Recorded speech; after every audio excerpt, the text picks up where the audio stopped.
Seja bem-vindo aqui ao nosso Panorama 95, bom dia. Muito obrigado, Marcos. Bom dia a você, bom dia a todos os ouvintes da Rádio 95 FM. E hoje vamos falar sobre rinite oozenosa, né? São vários tipos de rinite, né? Nunca vi falar da rinite oozenosa, e aí? Exatamente, são vários tipos. A rinite mais comum, que a gente vê com mais prevalência, é a rinite alérgica, mas a gente já falou sobre ela aqui em outras oportunidades, em outra ocasião. Então, hoje eu trouxe esse tema exatamente por não ser tão comum. É um quadro que pouca gente já ouviu falar, em rinite oozenosa. Então, o que seria isso? O nariz da gente é preenchido parte do nariz, na parte interior do nariz, por uma estrutura chamada corneto, ou concha nasal inferior. Esse corneto ele tem que ser proporcional, tem um tamanho que permita que a gente respire, que não obstrua completamente o nariz. E ele é muito importante porque grande parte da sensibilidade do nariz, da gente ter a sensação que está respirando e o nariz não está obstruído ou está obstruído, é causado pela ação dessa estrutura, desse corneto, tá certo? Então, quando a gente respira, que sente o ar passando, a grande sensação de respiração que a gente tem, ela é dada pelas informações captadas pelo corneto, principalmente o corneto inferior. Então esse corneto ele pode ser hipertrofiado, quer dizer, pode aumentar de tamanho nas rinites alérgicas, por exemplo, nas sinusites, nos processos inflamatórios do nariz. Ele pode ser aumentado de tamanho e isso causa uma obstrução mecânica. Você imagine que o seu nariz tem dentro dele uma espécie de, como se fosse um dedo, ele é comprido como um dedo. E se esse dedo for muito mais volumoso, ele vai ocupar a área respiratória. A área que a gente teria para respirar vai ser ocupada pelo corneto. E isso causa obstrução nasal. O contrário também pode acontecer. O corneto ele pode ser atrofiado, quer dizer, pode ser muito pequeno, o que também não é desejável, não é ideal. Quando acontece isso, há uma sensação de desconforto imensa na respiração. A pessoa, mesmo que não tenha como ter obstrução nasal, às vezes relata a sensação de que o nariz está permanentemente obstruído. Por quê? Porque ele não tem a sensibilidade de que o ar está passando. Então dá uma sensação de obstrução nasal quando mecanicamente é impossível isso acontecer, porque não tem nada que cause esse mecanismo de obstrução. Então isso se torna muito desconfortável para o paciente e é um quadro crônico. A pessoa não é como a rinite alérgica que a gente trata e melhora. Esse é um quadro crônico que a pessoa convive com isso a vida inteira. É comum que a pessoa que tem a rinite oozenosa, ou ozena, como é mais facilmente chamada, tem também a formação de muitas crostas nasais, aquela famosa casquinha de ferida. Então, o nariz resseca muito. Uma das funções do corneto é dar essa sensibilidade, a outra é dar uma certa umidade ao nariz, um umedecimento da mucosa. E quando isso é perdido pela atrofia dessa estrutura, o nariz fica muito mais seco. E aí, com isso, formam-se crostas, cascas mesmo, como se fosse uma casca de uma ferida, que também se torna muito desconfortável. O problema da ozena, da rinite oozenosa, é exatamente esse que eu falei. Ele é um quadro crônico, não é tratável com facilidade. É difícil a gente resolver totalmente o problema. Geralmente são tratamentos paliativos. A gente consegue minimizar o desconforto que é causado por aquela doença. Mas resolver totalmente o problema não é fácil. As causas para isso, causas para a rinite oozenosa, a causa mais comum é uma complicação cirúrgica. A pessoa vai fazer a cirurgia, a famosa cirurgia do cartucho, diminuir o tamanho do corneto que era grande demais, e às vezes desenvolve essa doença, essa alteração na mucosa do nariz. O nariz termina atrofiando demais aquela mucosa, e isso pode causar desconforto, pode causar todo esse quadro que eu falei. O tratamento, como eu disse, na maioria das vezes é paliativo. A gente consegue resolver, minimizar os sintomas, mas a doença de base continua lá. Então tem que estar sempre com cuidado em manter esse controle. A maioria das vezes, o que a gente precisa? Boa hidratação da mucosa é fundamental. Soro, ou uma mistura de soro com mel para algumas pessoas, ou soluções hidratantes específicas para isso. Então, na grande maioria dos casos, a gente consegue minimizar bastante só com essas medidas paliativas. Melhora bastante a sensação de desconforto. E em alguns casos nem isso resolve. Aí entra uma última opção que seria uma correção cirúrgica, uma espécie de de enxerto que se aplica nessa região para aumentar o volume do corneto e aí diminuir essa sensação. Então, essas seriam as opções terapêuticas que a gente teria. Não é um problema fácil de resolver, não. O hidratar o nariz ele é essencial. Nesses casos aí é fundamental. Mesmo quando a gente precisa terminar em um ato cirúrgico, fazer uma cirurgia, ainda assim é importantíssimo que se mantenha a hidratação. O soro, como a gente sempre bate nessa tecla aqui, é um grande aliado, mas nesse caso específico, muitas vezes o soro não é suficiente, não. O poder de hidratação dele, às vezes, não é suficiente e a gente tem que associar outras medidas. Como eu disse, o mel é uma boa opção para misturar com o soro, na medida certa, na proporção correta. E existem soluções hidratantes específicas para isso. Aí melhora realmente bastante, muitas vezes evitando a necessidade de uma intervenção cirúrgica. O ouvinte quer saber o seguinte, que ele quer saber se a rinite ozenosa, né, ela é mais grave do que as outras rinites ou não? Não é que seja mais grave, ela é mais incômoda porque é um quadro crônico permanente. Não tem como a gente eliminar temporariamente o problema.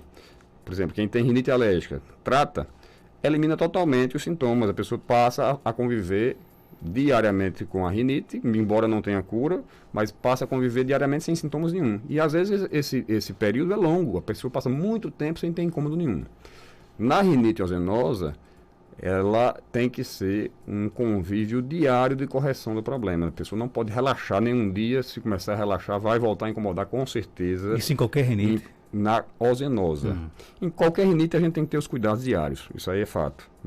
Os quadros de rinite alérgica, de rinites crônicas, digamos assim, existem algumas rinites que são meramente agudas. Por exemplo, a gripe não deixa de ser um tipo de rinite. Causa um processo inflamatório na mucosa nasosinusal. A causa é viral. Na hora que o vírus for eliminado, quer dizer que a pessoa ficar boa da gripe, os sintomas nasais vão embora. Então aí é um tipo de rinite que também não deixa de ser uma rinite, causada por um vírus e vai embora junto com a doença. Mas as rinites crônicas, como é o caso da rinite alérgica, a gente tem que ter cuidado no dia a dia, isso aí é fato. Mas esse cuidado tem que ser redobrado na rinite ozenosa. Felizmente não é um quadro comum da gente ver. Existem rinites ozenosas que não são causadas como complicação de cirurgia, são próprias do paciente. São inatas, quer dizer, a pessoa já nasce com tendência para aquilo, é geneticamente determinado. Essas é que são menos frequentes mesmo, ainda mais raras. Então, embora sejam raros, existem. E a pessoa que tem isso convive muito mal com a rinite, geralmente, porque não procura, às vezes, um atendimento médico adequado e passa a vida inteira sofrendo com um problema que poderia ser contornado, não digo com facilidade, mas com intervenção adequada poderia ser contornado. Eu pergunto isso porque, por exemplo, eu costumo todos os dias usar o soro fisiológico, né? E eu percebo que se eu passar uns 3 a 4 dias sem usar, você percebe quando eu não sei se a sinusite ou a rinite, ela está se aproximando de você. A face dá sinais, né? Enfim. E eu percebo que quando eu passo uns 3 a 4 dias sem usar, eu começo a ter esses incômodos, né? Você fica dependente para o resto da vida do soro? Não digo dependente. Quem tem rinite alérgica, a rinite alérgica é uma doença inata também. É a mais comum, como eu disse no início. Então a gente tem rinite, eu tenho também rinite, e há maneiras de a gente conviver melhor com a rinite. Uma delas é se precavendo do contato com substâncias alérgenas, quer dizer, poeira, fumaça, produto químico, ventilador, essas coisas todas pioram a alergia. A gente, se conseguir evitar até certo ponto contato com isso, vai diminuir a possibilidade da rinite causar crises frequentes. Outra forma de conviver bem com a rinite é a lavagem nasal. Aquela partículazinha de algum alérgeno, por exemplo, poeira ou pólen, que a gente respira e vai entrar em contato com a nossa mucosa, na maioria das vezes, no primeiro contato, ela não vai causar um quadro alérgico. Ela vai causar uma alergia pela continuidade daquele contato. Então, se a gente está removendo essa partícula através da lavagem frequentemente, 3, 4 vezes ao dia, não vai dar tempo a reação alérgica ser desencadeada. E aí, por isso que a gente consegue controlar muito bem com a lavagem nasal a grande maioria das rinites. Tem gente que pode passar bastante tempo sem lavar o nariz e não vai ter recaída frequente. Tem gente como você, como eu, como a maioria, se parar a lavagem, vai ter crises mais frequentes. Então, eu não digo que é uma dependência. A gente toma banho todo dia, escova os dentes todo dia. escova, para manter a higiene. E isso não é uma dependência, é um hábito salutar. A mesma forma, a gente aplica ao nariz. A lavagem nasal é uma forma de higiene da mucosa e essa higiene ajuda a prevenir doenças, inclusive as crises de rinite, e deve ser feita diariamente. Há um custo muito baixo e um benefício muito grande. A famosa relação custo-benefício positiva. Tem pergunta aqui no nosso WhatsApp, o ouvinte pergunta, doutor, existe tratamento para labirintite? Existe. Labirintite, na verdade, assim, todo mundo chama as doenças do labirinto de labirintite. Não é o nome mais adequado. O nome mais adequado seria labirintopatia. Porque são várias as formas de doenças do labirinto. Então, para todas as labirintopatias existe tratamento, sim. Nem todas a gente vai conseguir eliminar totalmente os sintomas e dizer assim que o paciente está curado. Mas em todas há tratamento e em todas há melhora significativa do quadro. Algumas pessoas precisam ficar usando medicamento quase que rotineiramente, diariamente, pela vida toda, mas a grande maioria usa temporariamente. Usa nas crises, quando sai da crise dá para a gente ir fazendo o manejo do tratamento e diminuir a medicação até poder parar, por uns tempos pelo menos. Mas existe tratamento sim para todos os tipos de labirintopatia. Tem mais perguntas? Bom dia. Bom dia, doutor N, que é Maria José de Ferro Negra. Doutor N, eu tenho problema de coração, tomo muito remédio, mas já fiz esteira, não deu veia entupida. Aí eu gostaria de saber, porque eu sinto um mal-estar, eu acho assim, que é do estômago ou se é refluxo, mas só que eu já estou com endoscopia na secretaria, estou esperando sair para mim saber se é alguma coisa no estômago, que é muito estranho, a pessoa só vai viver com mal-estar. Gostaria de saber. E aí, doutor? Bom dia, Mário José.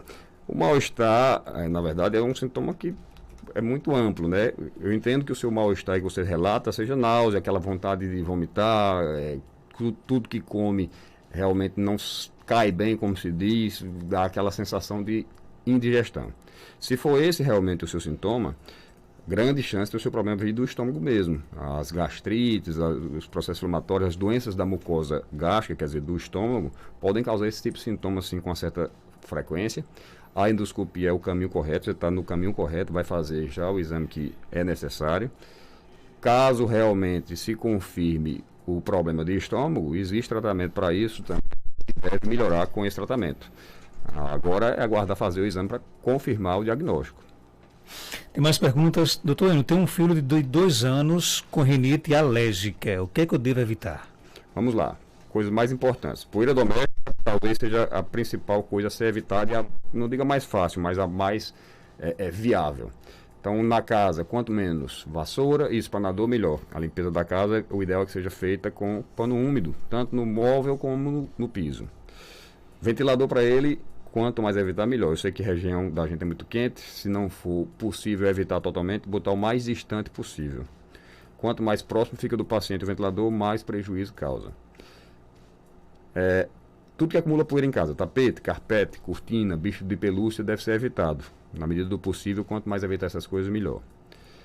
Produto químico, tinta, solvente, água sanitária, desinfetante. Não manipular nenhum desses produtos próximo à criança. Fumaça. Está em casa, alguém está queimando lixo, alguma fumaça está chegando na sua casa, saia de casa, vá visitar um parente, vá visitar a avó da criança, mas não fique levando aquela fumaça com ele.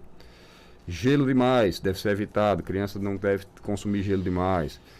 Pólen de plantas, onde tiver muita flor, a criança convivendo com aquele ambiente pode desencadear rinite. Então essas coisas, quanto mais a gente conseguir evitar, melhor. Eu sei que é impossível evitar tudo, mas na medida do possível, quanto mais se evitar isso aí, mais ajuda vai dar.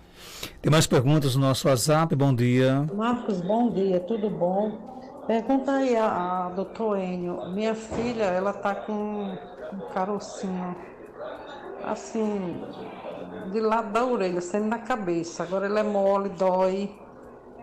E tá com o ouvido meio... que ela botou água domingo na piscina, sabe? Se isso tem algum problema.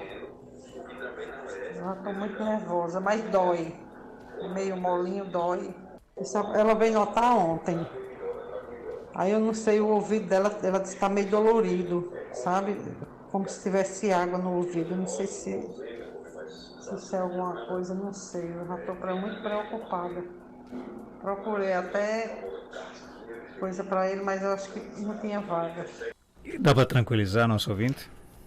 Dá para tranquilizar que não deve ser nada muito grave, mas tem que ser realmente procurado investigar e diagnosticar e tratar. Aí vamos lá, possibilidades. Esse carocinho que ela está palpando na cabeça pode ser um linfonodo inflamatório.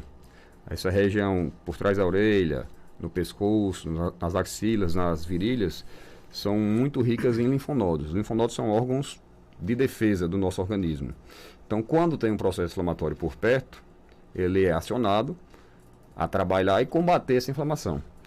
Então, como ela está relatando essa dor no ouvido, essa dor na orelha, que teve contato com água, pode ser uma inflamação no ouvido, uma otite, e isso está causando essa reação desse gângliozinho, desse carocinho na região próxima, que é próxima à orelha.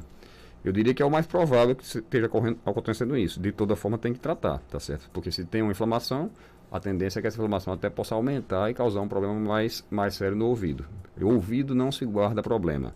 Apareceu problema no ouvido, procurar diagnosticar, tratar, fazer a coisa correta. Não se guarda doença em ouvido, porque a chance de sequela existe quando não tratada a contento, na época certa.